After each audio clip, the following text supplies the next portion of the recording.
Welcome to the Cabral Concept, where board-certified naturopath and integrative health practitioner Dr. Stephen Cabral shares how he was diagnosed at the age of 17 with a life-altering illness and given no hope for recovery. It was only after studying and traveling all over the world did he discover how to combine ancient Ayurvedic healing practices with state-of-the-art naturopathic and functional medicine to fully rebalance the body and re-energize it with life. It's time to discover how to get well, lose weight, and finally feel alive again. And now, here's your host, Dr. Stephen Cabral.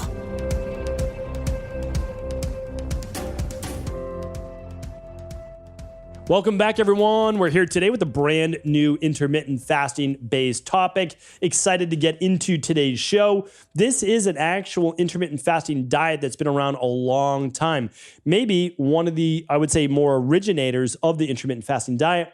It's continuing to be proven out in the research now that intermittent fasting is more popular. There's actually more research dollars going towards it, which I think is fantastic. But it's a topic that I covered in the past. And so I'm not going to go super in depth on how to actually complete it, but I will link up the diet here today. So if you want to go to stephencabral.com/2413, and by the way, it's completely free. So all the podcasts, of course, are always in depth. They're completely free. They're searchable at stephencabral.com/podcasts. But what I'm going to do on today's show is just link up all the pertinent previous podcasts on this one specific method of intermittent fasting that we'll go over in just a second. And you can find that at stephencabral.com/2413. Okay.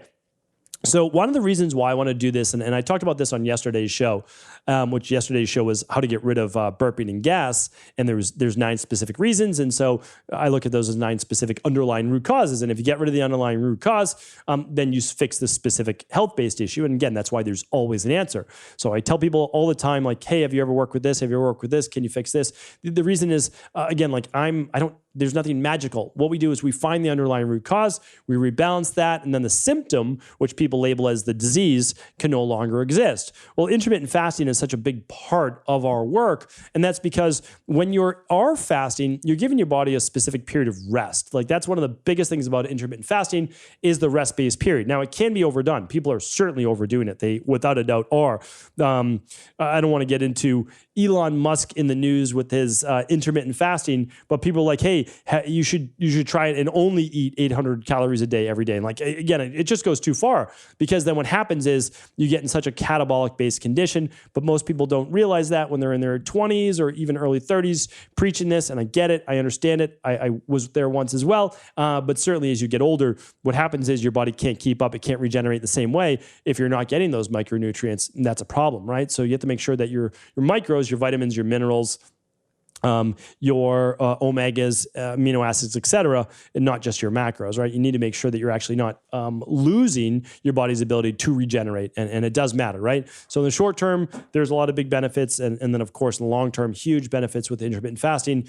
Namely overall health from the big 4 reasons why people die, all-cause mortality, which then of course leads to more longevity, right? You just give yourself a much longer chance to live. But with a lot of these studies, they're also being funded in research because of weight loss. So I'm not saying that your goal is to lose weight, but there's a lot of people out there who do struggle with weight. In the United States, we have now 70+% people considered overweight, and that's actually moving more towards obesity. So overweight and obesity are 2 separate categories. Obesity is now being considered more of a medical-based disease and being treated as such. But it's important to look at that, because I know there's a lot of health practitioners listening to this podcast, and we just want to be able to help our patients or wellness clients in the best ability that we have. And of course, and I think namely that has to be nutrition, right? I mean, that has to come first. Certainly, I'm a huge proponent of exercise and movement and toxicity and all these other things to look at, and even hormones, but we do have to start with nutrition. So this is a study that I read about on just a couple Fridays ago on a Friday review, but I think it's worthy of its own podcast, and that's because I think it's the easiest place to start for most people with intermittent fasting. And so I'm going to read it to you, simplify it, and then hopefully we can work through the material and we can give this for everybody, right? For you listening, or if you're a practitioner, for your patients or client. Okay, so This was done, researchers at Queen Mary University in London, England, published in PLOS 1, PLOS 1, sorry, just having a little fun there with the journal-based name. And it was participants with obesity who participated in a weight loss program. Now, this was a long-term study, which is why I like to look at this one. And basically, here it was. So they participated in a weight loss program and were given instructions for either a traditional weight management diet and exercise or the 5-2 diet, which involves 2 non-consecutive days a week of calorie restriction and 5 days of sensible eating. Both groups lost about the same amount of weight. So let me just take a step back. There's a group that was given a essentially calorie restricted diet of, let's say, like 1,200 to 1,600 calories a day every single day, and they were to get in exercise most days of the week. Okay, so that was one group. And then the other group was no particular exercise or movement, but they had to follow a sensible diet. Again, that's pretty subjective, right? But then on 2 days of the week, they had to fast. And I'll get into what that is in a moment, because it's not that they couldn't eat, they just had to eat a smaller amount, and we'll get to that in just a moment. So both groups lost about the same amount of weight. So 15% of the participants in the standard group, so that was the lower calorie and exercise, 50% of the participants in the standard group and 18% in the 5-2 group lost at least 5% of their body weight in a year. Okay, so not great statistics in my opinion. I mean, literally, if you're working with most practitioners, 90%. Like literally, if you stick with the program, 90+% of people are going to lose weight. But again, these people were left to their own devices, not necessarily working with a coach or a practitioner, and they were just following a program. So I get it. But they lost at least 5% of their weight. Okay. So if they weighed, let's say 300 pounds, then they lost 15 pounds, right? No, how much would that be? It would be 30 is 10%, 45 pounds. Okay. So they lost 45 pounds if they weighed 300 pounds, right? No, it's 5%. My apologies. Okay. So if you weighed 300 pounds, 10% of that is 30. So 15 pounds would be your weight loss. So I think that's what I said originally, but that's not that great, right? I mean, honestly, not that great, but it is on their own for general population. And the reason why I'm saying not that great, sure, it's not bad. I have no problem with that. And I always, I always cheer on anyone doing anything. Like people say like, hey, can you believe that, people are still doing, curves, gym-based workouts? I'm like, listen, like that might be their starting point. Like, look where you are. How long have you been doing this?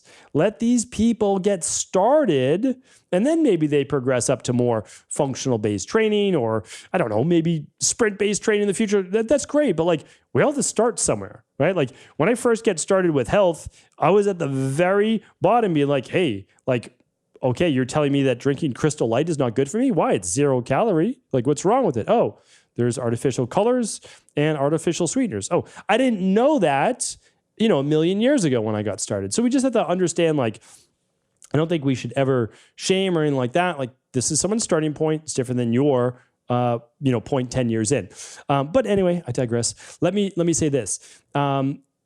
Most people will be able to lose 5% of their body weight, like if they are on a particular program, within probably a good 12 weeks. So I don't want this to discourage you. That's part of the reason that I'm going into it. But again, that's not the reason for this whole study. This is the reason for it. Those on the 5-2 diet said they were the most likely to recommend the approach and were most willing to continue the diet after it ended. Okay, that is the most important part. Here's why. We have a lot of people dabbling with carnivore, a lot of people dabbling with keto, people dabbling with super low carb, or they're going with really high intensity workouts, or I know CrossFit's kind of changing, but like the previous CrossFit. And the problem was there was a timeline for how long people are actually going to be able to stick with that. The majority of people, yes, some people can stick with something forever. There's no doubt about it. But again, we have 70% of Americans overweight now, and the majority moving towards obesity. So what do? We need something that works, something that's realistic for most people, and that is why I'm bringing up today's show. The 5-2 diet seems to be realistic for most people. Before it was called the 5-2 diet, colleagues of mine, I've chatted about it, mentioned his name before, Brad Pilon, out of Toronto. And he wrote, anyway, I'm not going to go too deep in it, but basically for him, it was 2 days a week of fasting. But the interesting thing is that the 5-2 diet allows people to eat every day of the week, not necessarily fast through a day. It just has to be 500 calories for women, 600 calories for men, no more.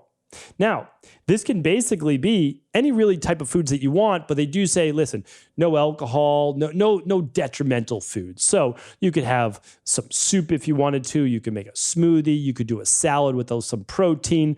You still want to move on those days. You want to do normal movement. Again, I recommend 7,000 and 10,000 plus steps per day.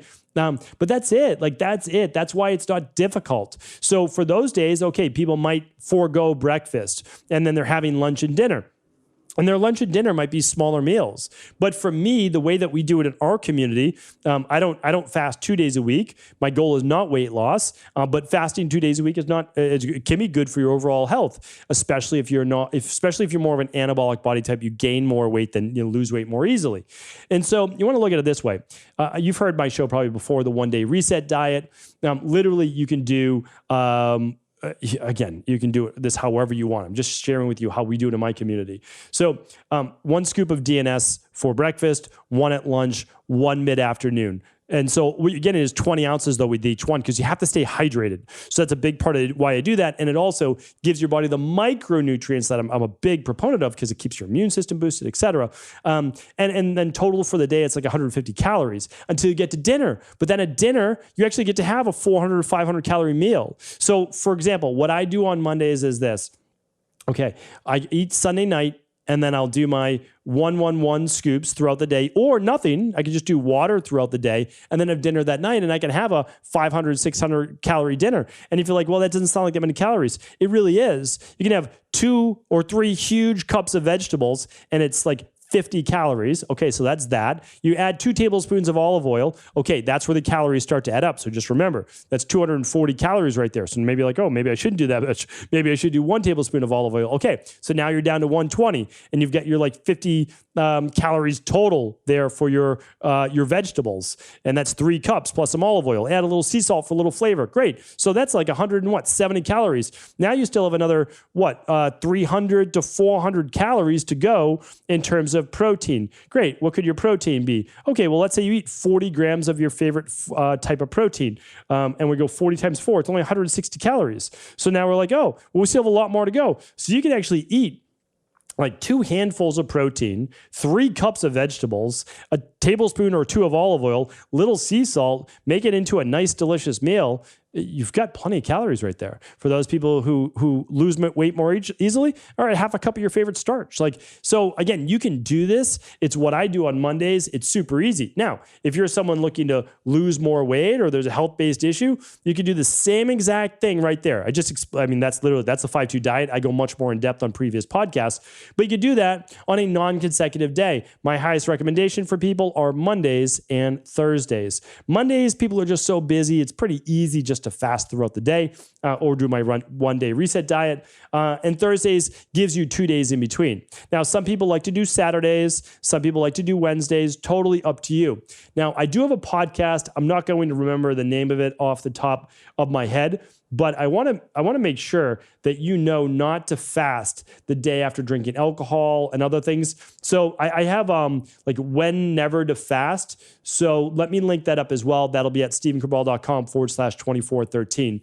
So if you're a practitioner, just remember that instead of radically changing how your clients are eating, you can give them a fairly sensible, easy to follow nutrition plan. But 2 days a week, we're going to call them down calorie days or down days, or however you want to look at it. So up and down, right? So up is normal calories, and then just 2 lower calorie days. I personally like the 1-day reset style. And the reason is that if you drink a 20-ounce shake at breakfast, okay, basically no calories, right? It's 50 calories. So like if you're concerned about calories, and that's basically all coming from protein. Okay, so we got that, and then we've got our lunch one, another 20 ounces, and then we've got our mid-afternoon. You drank 60 ounces of fluid.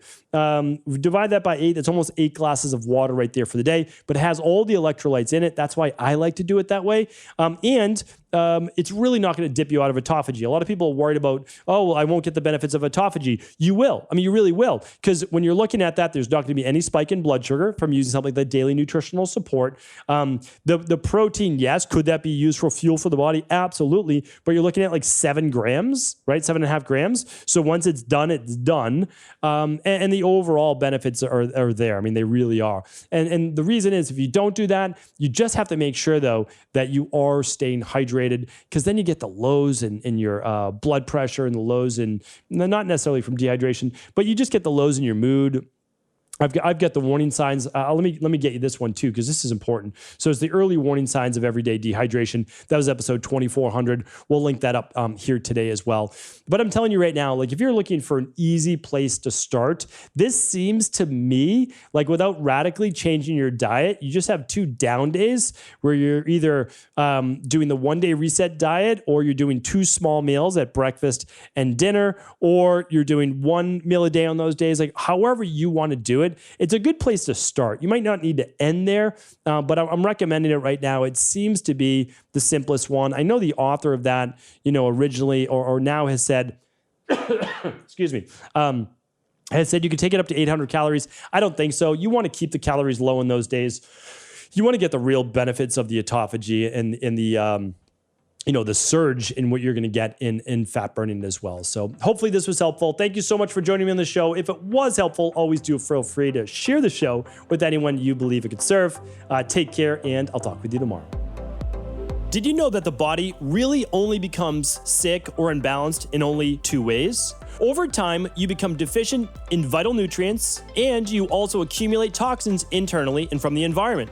As those nutrients diminish and you increase your total toxic load, your body then begins to show the first signs of dis-ease. It's actually quite predictable, and the good news is that if we know how you began to fill up that proverbial rain barrel, we also know how to empty it to begin the healing process.